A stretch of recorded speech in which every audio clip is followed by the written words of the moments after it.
സംസ്ഥാനത്ത് വീണ്ടും അവയവദാനം എന്ന വാർത്ത വരുന്നു.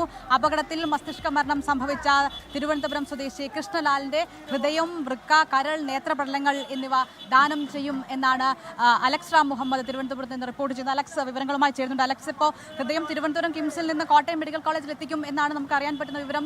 എന്താണ് കൂടുതൽ ലഭ്യമാകുന്ന വിവരങ്ങൾ? എപ്പോഴേക്ക് യാത്ര തുടങ്ങും? കൂടുതൽ ഗതാഗത സൗകര്യങ്ങളൊക്കെ ഒരുക്കേണ്ടതുണ്ടോ?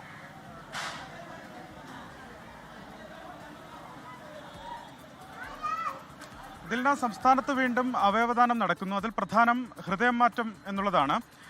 തിരുവനന്തപുരം സ്വദേശിയായ കൃഷ്ണലാൽ, അദ്ദേഹം ആനേറ ഒരുവാതിൽക്കോട്ട സ്വദേശിയാണ്. അദ്ദേഹം ഈ കഴിഞ്ഞ 1-ാം തീയതിയാണ് അദ്ദേഹത്തിന് അപകടം ഉണ്ടാകുന്നത്. അദ്ദേഹം ഈ ഒരുവാതിൽക്കോട്ടയിൽ രാത്രി ഏതാണ്ട് 9-9:30 മണിയോടുകൂടി കടയിൽ സാധനം വാങ്ങാൻ സൈക്കിളിൽ പോകവെയാണ് ഒരു കാർ ഇടിച്ചുള്ള അപകടം ഉണ്ടാകുന്നത്. തുടർന്ന് അദ്ദേഹത്തെ തിരുവനന്തപുരം കിംസ് ആശുപത്രിയിൽ പ്രവേശിപ്പിച്ചു.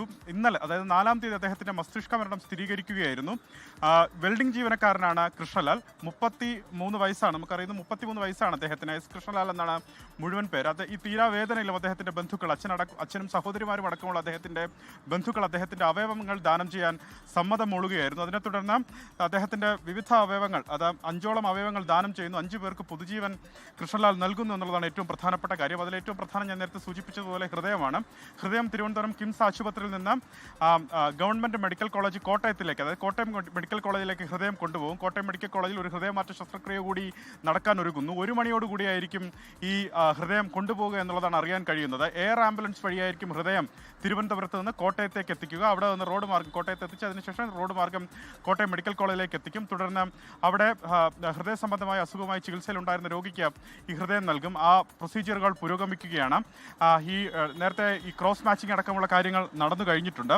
ഇനി അത് ഒരു വൃക്ക തിരുവനന്തപുരം മെഡിക്കൽ കോളേജിലേക്കും മറ്റൊരു വൃക്ക തിരുവനന്തപുരം കിംസ് ആശുപത്രി, അദ്ദേഹം ചികിത്സയിലുണ്ടായിരുന്ന കിംസ് ആശുപത്രിയിലേക്ക് തന്നെ നൽകും. കരളും തിരുവനന്തപുരത്തെ കിംസ് ആശുപത്രിയിലേക്ക് നൽകാനാണ് തീരുമാനം. ഒപ്പം നേത്രപടലങ്ങൾ തിരുവനന്തപുരം കണ്ണാശുപത്രിയിലേക്ക് നൽകാനും ദാനം ചെയ്യാനുമാണ് ഈ സമയത്ത് തീരുമാനിച്ചിരിക്കുന്നത്. എന്താണെങ്കിലും 1 മണിയോടുകൂടിയായിരിക്കും ഈ നടപടിക്രമങ്ങൾ നടക്കും. നമ്മൾ മനസ്സിലാക്കുന്നത് ഈ കിംസ് ആശുപത്രിയോട് ചേർന്ന് തന്നെ എയർ ആംബുലൻസ് സംവിധാനം, അതായത് ഹെലികോപ്റ്റർ ഇറങ്ങുന്നുള്ള സംവിധാനം ഒരുക്കുന്നുണ്ടെന്നാണ് മനസ്സിലാക്കുന്നത്.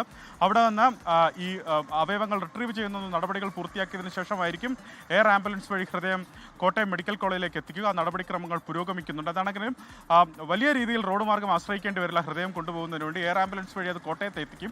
കോട്ടയത്ത് എത്തിച്ചതിന് ശേഷമായിരിക്കും അവിടെ നിന്ന് റോഡ് മാർഗം ഇത് കോട്ടയം മെഡിക്കൽ കോളേജിലേക്ക് എത്തിക്കുക. ആ നടപടിക്രമങ്ങൾ പുരോഗമിക്കുകയാണ്. ഇതിൽ ഞാൻ നേരത്തെ സൂചിപ്പിച്ചു, അങ്ങേയറ്റം തീരാവേദന ആ കുടുംബത്തിനുണ്ട്. 33 വയസ്സുകാരനാണ്. മനസ്സിലാക്കുന്നത് അദ്ദേഹത്തിന്റെ ഈ വെൽഡിംഗ് ജോലി അടക്കം കാര്യങ്ങൾ ചെയ്താണ് അദ്ദേഹം കുടുംബം പോറ്റിയിരുന്നെന്ന് മനസ്സിലാക്കുന്നു.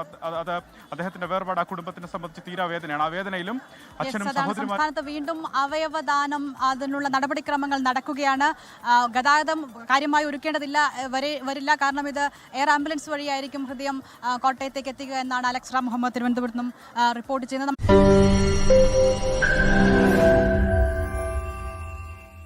ലോകത്തെവിടെയായാലും ഏത് സമയത്തും 24 വാർത്തകളും ഓഗ്മെന്റഡ് റിയാലിറ്റി പാക്കേജുകളും എക്സ്പ്ലെയിനറുകളും വിശദമായി കാണാൻ ഞങ്ങളുടെ യൂട്യൂബ് ചാനൽ നിങ്ങൾക്ക് സബ്സ്ക്രൈബ് ചെയ്യാം.